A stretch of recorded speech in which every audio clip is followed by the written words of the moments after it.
কবর জিয়ারত করাটা সকলের জন্য উন্মুক্ত, সবাই করতে পারেন।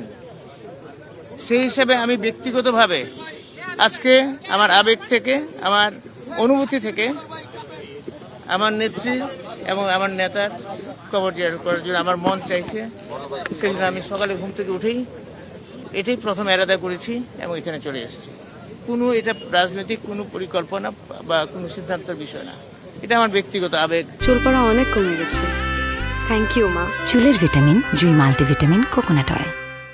আমাদের নেত্রী ওনার সাথে আমি অত্যন্ত ঘনিষ্ঠভাবে কাজ করে আল্লাহ পাক আমাকে সুযোগ দিয়েছিল। সেই সুযোগের মধ্যে ওনাকে দেখেছি ওনার দেশ প্রেম, কোনো আপোষ করে না। এত কাছে থেকে ওনার সাথে আমি কাজ করেছি। তারপর দেশের জনগণের যানবাহন নিরাপত্তার ক্ষেত্রে আপোষহীন ছিলেন। যখন আমি যা চেয়েছি নির্দেশে তাই উনি আমাকে দিয়ে দিয়েছেন। আমি বলছি যেটা করার জন্য আপনারা দেখেছেন যে র্যাব গঠনের ব্যাপারে, এবং র্যাবকে কিন্তু তখন রাজনৈতিকভাবে একদিনের জন্য 1 ঘন্টার জন্য আমরা ব্যবহার করি, 1 ঘন্টার জন্য আমরা ব্যবহার করি। কেউ বলতে পারবেন না, আপনারা প্রমাণ দেখাতে পারবেন। এবং উনি সেই সুযোগটা দিয়েছেন। সেখানে যদি বিএনপির কোনো নেতা থাকতো সেখানে উনি সেই নেত্রী ছিলেন আমাদের বেগম খালেদা জিয়া।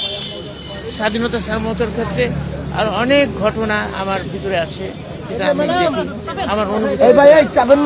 সেই দেশটা আমি আর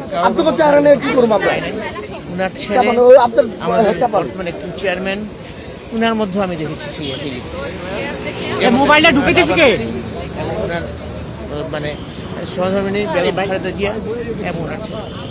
আপনারা দোয়া করবেন আমার নেত্রীর জন্য, আল্লাহ যাতে ওনাকে জান্নাতবাসী করে। আর পাশাপাশি দোয়া করবেন আমার নেতা যাতে ওনাকে ওনার উপর অর্পিত দায়িত্ব অতি ন্যায্যতার সাথে সঠিকভাবে পালন করতে পারেন, যাতে দেশের জনগণ উপকৃত।